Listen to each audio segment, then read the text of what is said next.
Jéhovah, Jésus-Christ, Saint-Michel, Dieu Tout-Puissant, Père éternel, l'heure de ta parole a sonné. Bénis les cœurs au nom de Jésus-Christ. Bâtisseur, ne relâche pas tes efforts de construction. C'est le thème de cette semaine.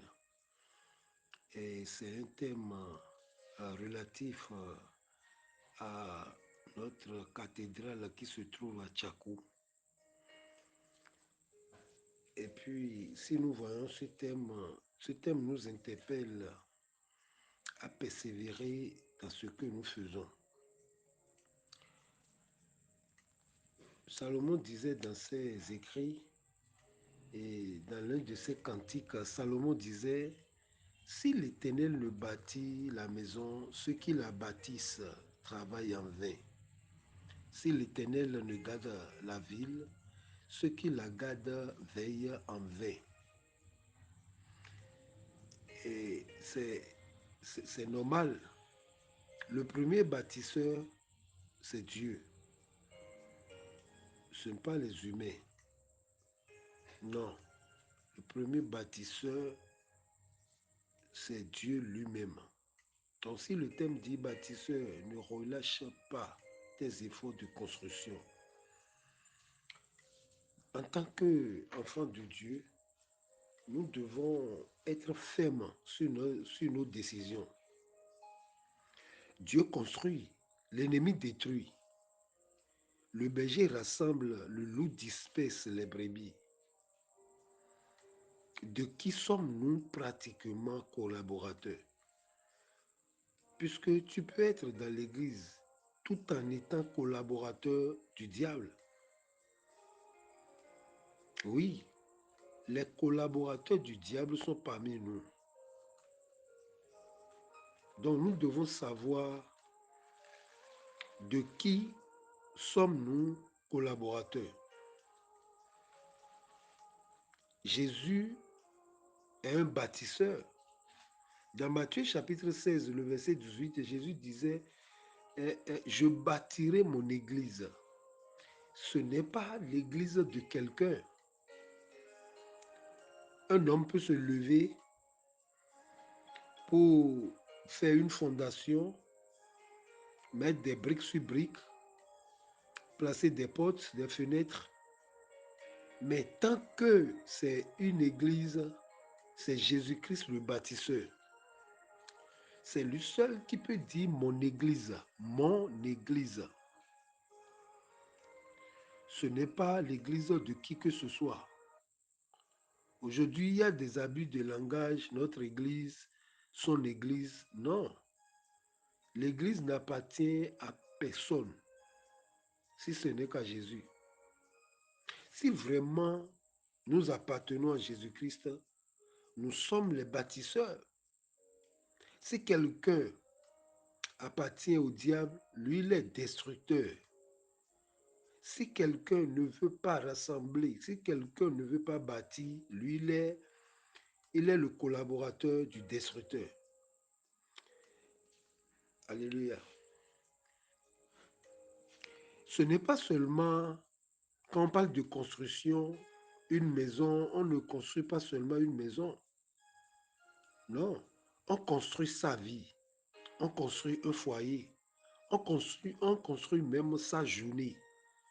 Mais l'on peut construire pour Dieu, mais selon lui. Pour construire pour Dieu, on construit selon lui. Si selon lui, là, n'est pas dedans, là, c'est une œuvre charnelle. Bâtisseur, ne relâche pas tes efforts de construction. Paul disait aux Corinthiens, dans 1 Corinthiens chapitre 3, le verset 10, sous l'inspiration divine, l'apôtre Paul disait que chacun considère comment il édifie. En tant que chrétien, tu es un bâtisseur, mais que chacun considère comment il est en train de bâtir. La Bible nous présente deux édifices. Un édifice charnel et un édifice spirituel. Jésus-Christ même a présenté les deux maisons dans Luc chapitre 6. du verset 48 à 49.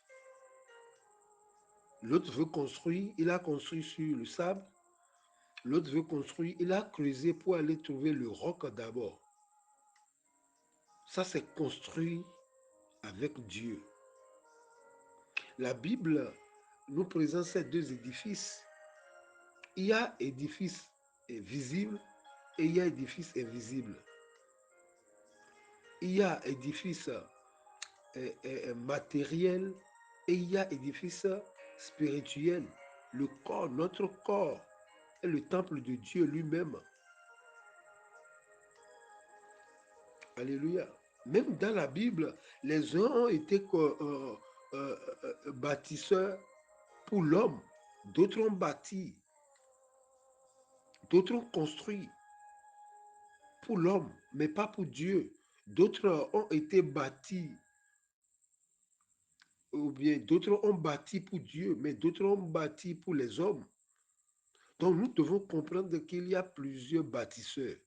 Certains construisent pour eux-mêmes, c'est-à-dire la chair, et dans la désobéissance. D'autres construisent pour Dieu, c'est-à-dire spirituel et avec obéissance. Alléluia. C'est ça, nous devons comprendre que ce que le terme nous demande, c'est de faire selon Dieu et non selon nous. Quelqu'un qui veut faire selon lui, il va écouter les hommes, l'appréciation des hommes, on doit l'acclamer, et on doit le glorifier. Mais quelqu'un qui veut construire pour Dieu, lui, il est effacé, il a l'humilité. Même quand il fait, il ne crie pas par tout qu'il a fait. Joachim s'édifie pour lui-même. Il a construit une vaste maison et peinte en rouge. Mais il n'a pas pensé à la maison de Dieu. Nebuchadnezzar, dans Daniel chapitre 4, le verset 30. Écoute, Nebuchadnezzar s'était employé de toutes ses forces à bâtir Babylone pour la gloire de sa magnificence, non pour la gloire de Dieu. D'autres ont construit pour Dieu, mais selon lui. Alléluia. À Dieu la terre, tout ce qu'elle renferme. Le monde ne peut pas contenir Dieu, mais néanmoins, Dieu veut habiter parmi nous. Alléluia. D'autres, en construisant pour Dieu, ils n'ont pas fait selon les règles de Dieu. Le premier bâtisseur de la Bible s'appelle Noé. Noé a bâti l'arche. Noé a bâti un hôtel pour Dieu. David aurait souhaité construire le temple pour que Dieu ait une demeure fixe au milieu de son peuple. Mais ce privilège ne lui a pas été accordé. Mais de toute sa force, il en a alors préparé les matériaux pour que son fils Salomon termine l'œuvre du temple. Mais notre homélie va baser sur un grand homme. Il s'appelle Néhémie. Cet homme doit être un exemple pour nous les chrétiens. Pour ce qui concerne le temple de Jérusalem, les prédicateurs font beaucoup de confusion. Néhémie n'a pas construit le temple de Dieu, non. Il n'a pas construit le temple de Jérusalem.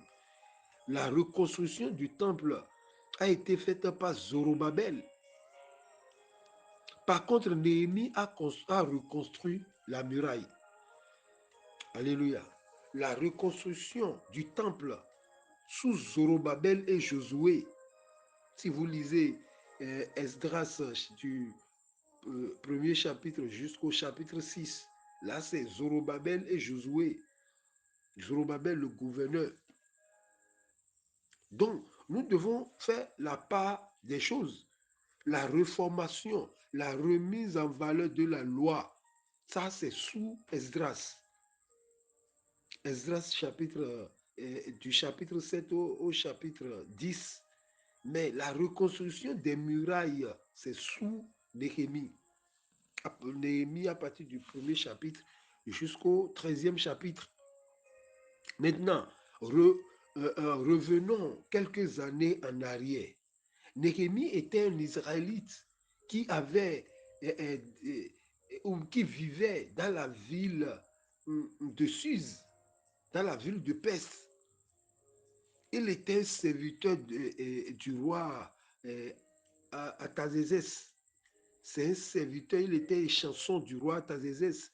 Son frère et quelques hommes sont venus de Juda et ils lui ont annoncé une mauvaise nouvelle. Quelle est cette nouvelle? Les Juifs qui sont retournés à Jérusalem ne sont pas en sécurité. La muraille et les portes de la ville, les Babyloniens ont détruit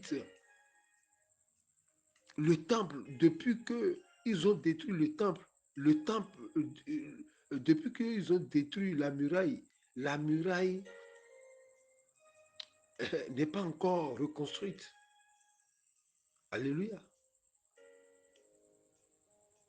Si vous lisez Néhémie chapitre 1, le verset 1 à 11, c'est ce qu'ils l'ont dit.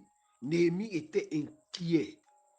Il voulait aller à Jérusalem pour aider le peuple. Vous voyez, il n'a pas fait, il n'a pas dit non, c'est leur péché, et ils vont rester dans leur vie. Non, il est inquiet.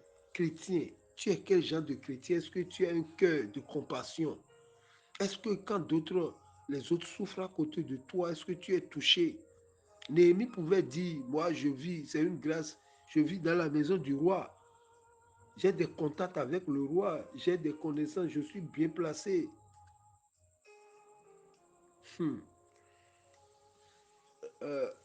Madoché disait à Esther, qui sait, c'est à cause de cela que tu es devenue reine. Si tu refuses de nous aider, Dieu va chercher une autre solution. Mais toi, tu seras puni. Dieu ne fait rien au hasard. Dieu sait que tu as trouvé du travail et tu gagnes 7 chiffres par mois. Tu gagnes des centaines de mille par mois, des milliers de mille par mois. Dieu sait que tu peux faire quelque chose. Lorsque Néhémie a appris la nouvelle, Néhémie était inquiet. Il voulait aller à Jérusalem pour aider le peuple. Il a donc prié Jéhovah pour que le roi le laisse partir. Vous voyez? Plus tard, le roi Artaxerxès a remarqué que Néhémie était triste. Il lui a dit, je ne t'ai jamais vu comme ça. Donc Néhémie est un homme joyeux. Il aime bien son travail. Quelle qualification! Je ne t'ai jamais vu comme ça. Qu'est-ce qui ne va pas?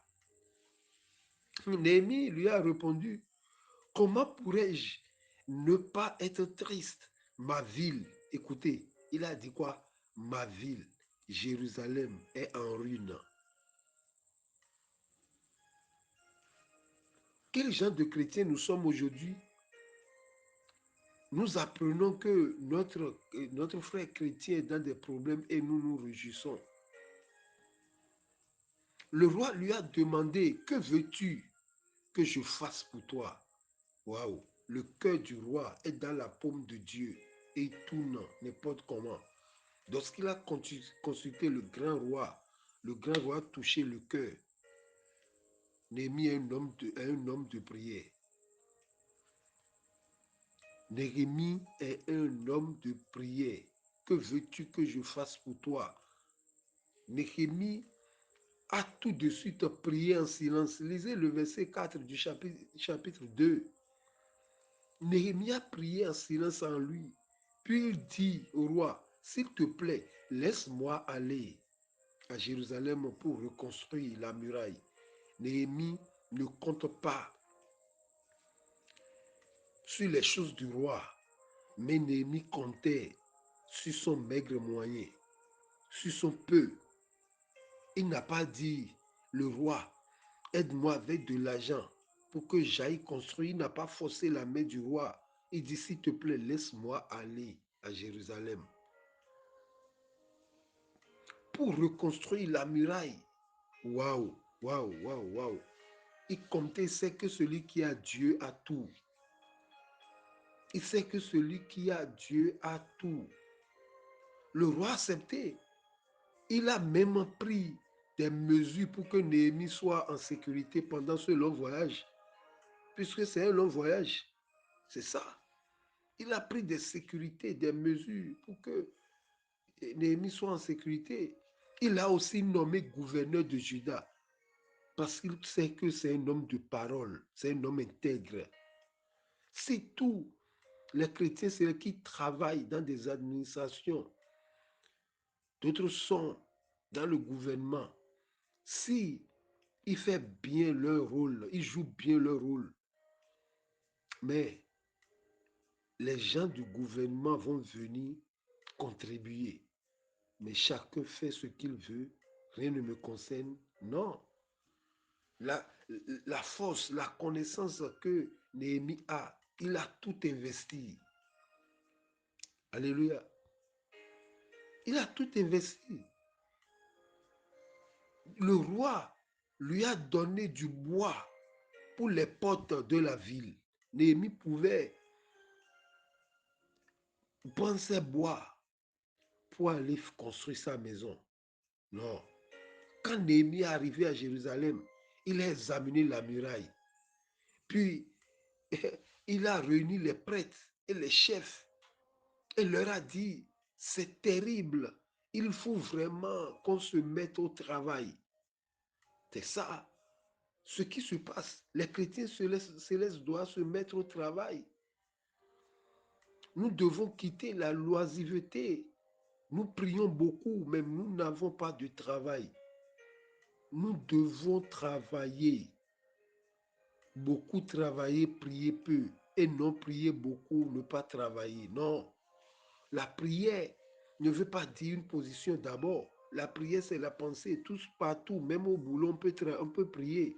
Mais on ne peut pas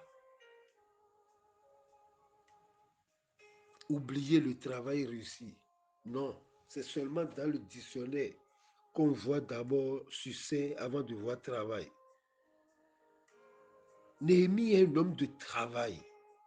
Tu ne travailles pas, on dit on veut contribuer pour Tchakou. Qu'est-ce que tu veux donner?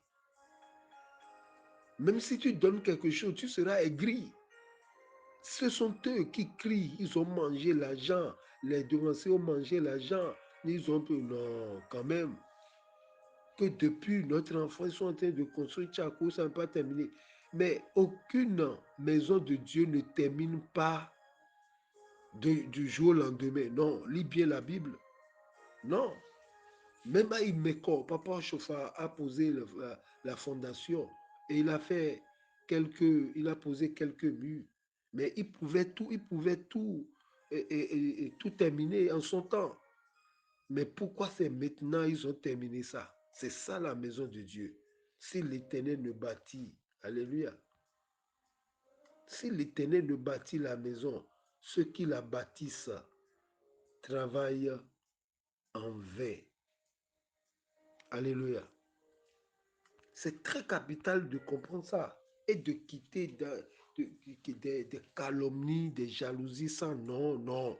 Travail. Travail. Némi, il a dit c'est terrible. Il faut vraiment qu'on se mette au travail. C'est terrible ce qui se passe dans l'église. Il faut que les jeunes quittent les salles de vision. Il faut que les jeunes quittent le soi-disant travaux spirituels pour travailler. Le peuple était d'accord parce que Néhémie est un leader. Le peuple était d'accord. Ils ont donc commencé à construire la muraille. Néhémie 2, le verset 11 à 17, comme ça, ils ont commencé par construire. Dans ta vie, tu as besoin d'un leader. Tu as besoin d'un leader. Quelqu'un pour te pousser, pour te booster, quelqu'un pour te donner des conseils. C'est ce qui manque à la jeunesse aujourd'hui. On fait ami avec des faux types, avec des faux docteurs. Or, qui en a les vrais. Mais certains de leurs ennemis, ils s'appellent Sambala, Tobidja, Geshoum, se moquaient d'eux. Ils disaient, même un renard pourrait démolir votre muraille. Regardez que, parce qu'ils ont minimisé le faible commencement. Frère, ce que tu fais, quelqu'un peut minimiser, mais toi, crois en ce que tu fais. Néhémie a cru à ce qu'il est en train de faire. N'attends pas que quelqu'un viendra croire à ta place. Non, crois en Dieu et crois en ce que tu fais. Les ennemis sont beaucoup, les ennemis sont partout. Ils ont dit quoi? Même un renard pourrait démolir. Ça, c'est une parole de découragement. Néhémie 4, le verset 1 à 3. Ils les ont embêtés. Ils ont jeté des balivernes sur eux. Les travailleurs ont ignoré leur insulte. Et ils ont continué à construire la muraille. Alléluia. Et la muraille devenait de plus en plus haut, de plus en plus haute et solide.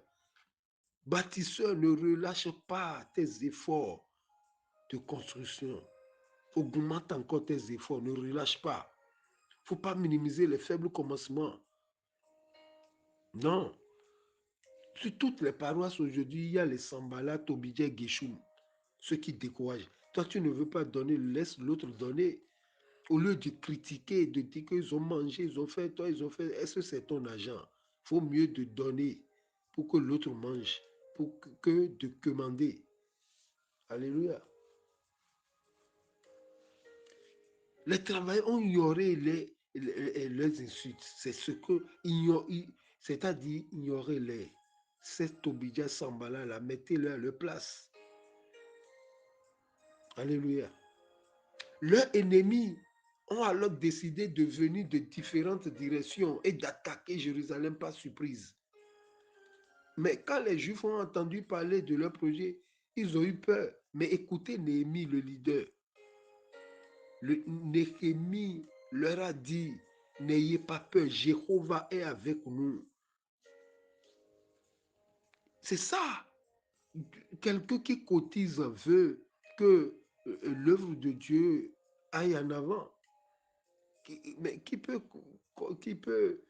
combattre celui-là? Celui qui vote ou bien quelqu'un qui milite pour la bonne marche des choses. Mais personne ne peut. Mais écoutez là, arrêtez d'être peureux. Si on dépense, il y a la sorcellerie, il n'y a rien. Il n'y a rien. N'ayez pas peur, Jéhovah est avec nous. C'est-à-dire, il a posté des gardes. Néhémie a pris des gardes, c'est-à-dire des policiers pour protéger les travailleurs. Et leurs ennemis n'ont pas pu les attaquer. C'est ça. Ceux qui sont en train de donner, qui ne sont pas découragés, les bergers peuvent prier pour eux, pour les encourager. C'est ça. Néhémie 6, le verset 1 à 6, les ennemis ont tout fait pour arrêter la construction. Ils ont cherché à faire mourir même Néhémie, l'élu de Dieu, mais ils n'ont pas pu. Car Néhémie est rempli de sagesse et d'intelligence. Écoutez une de ses réponses aux ennemis. Il dit quoi? Je leur ai envoyé des messagers avec cette réponse. J'ai un grand ouvrage à exécuter et je ne puis descendre. Le travail serait interrompu pendant que je le quitterai pour aller vers vous. Il dit quoi? Il m'adressait 4 fois la même demande, tu vois, de quitter ce qu'il est en train de faire pour Dieu et de venir rester comme eux. Je leur fis la même réponse. Oui, que votre non soit non, que votre oui soit oui. Il ne faut pas les écouter. Ce sont des lâches.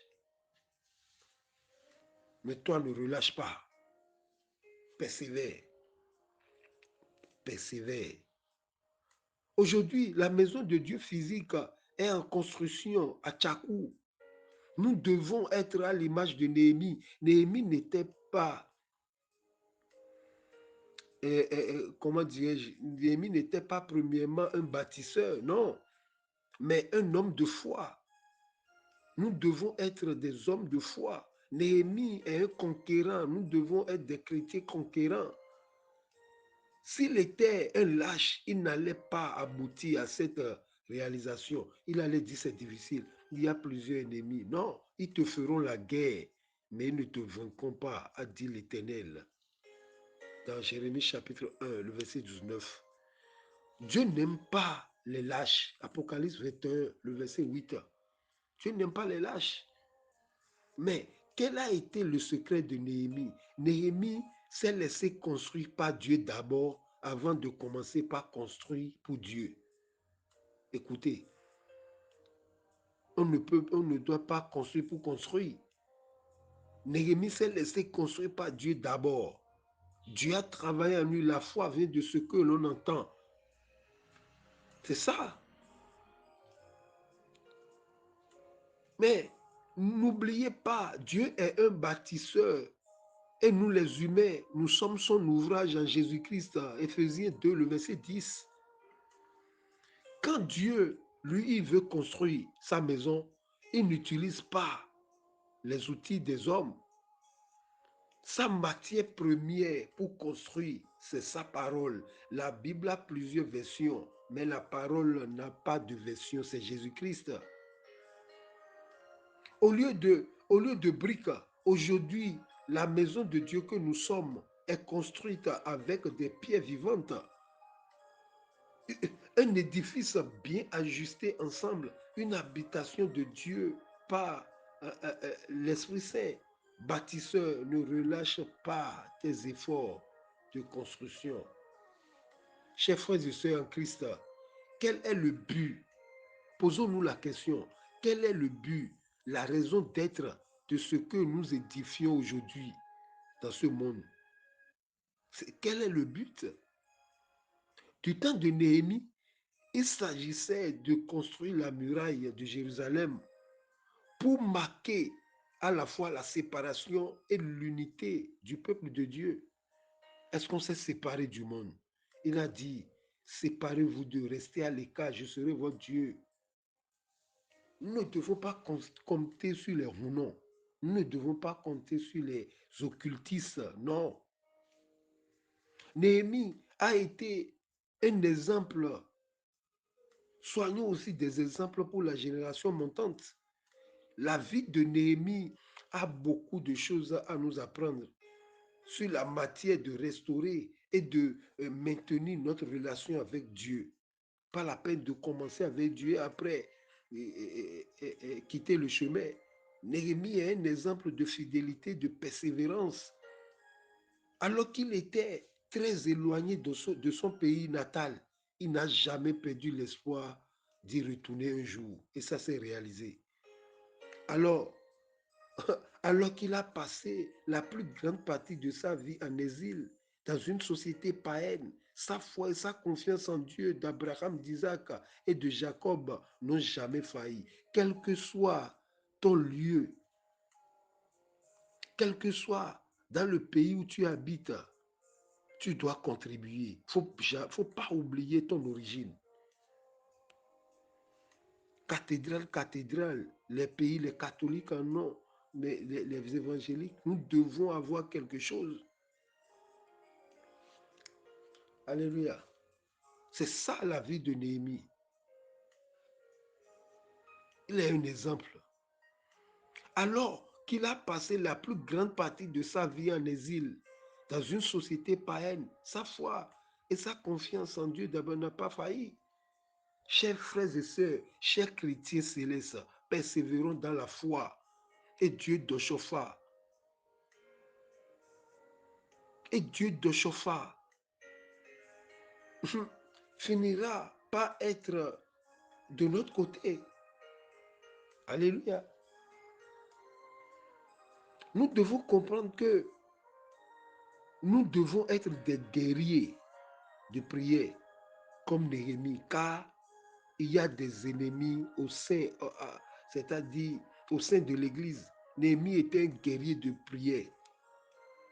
Il était un guerrier de prière qui remettait tout entre les mains de Dieu et intercède pour son peuple, si bien qu'il a été récompensé par sa patience et sa persévérance. Chacun de nous sera récompensé pour ses efforts.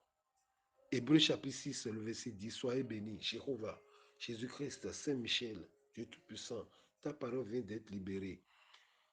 Bénis les cœurs. Seigneur, accorde-nous la force. Nous avons la volonté, mais pas la capacité.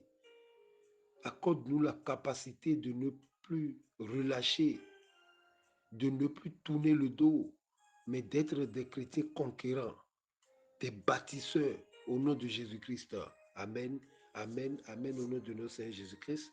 Alléluia, alléluia, alléluia, alléluia, alléluia, alléluia, alléluia.